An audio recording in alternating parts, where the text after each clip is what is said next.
पहला सवाल, वो कौन सा अमल है जो कुरान में सबसे ज्यादा दफा आया है?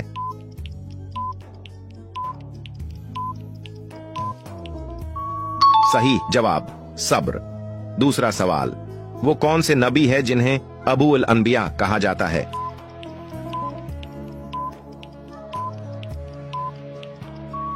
सही जवाब हजरत इब्राहिम अलैहिस्सलाम। तीसरा सवाल, किस नबी को सबसे ज्यादा मोजिज़ात दिए गए?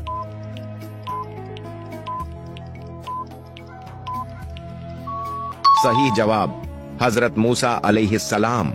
चौथा सवाल, हजरत यूसुफ अलैहिस्सलाम के कितने भाई थे?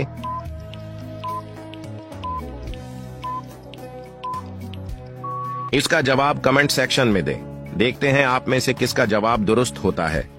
पांचवा सवाल, वो कौन सा दरख्त है जिसका जिक्र कुरान में कई बार आया है?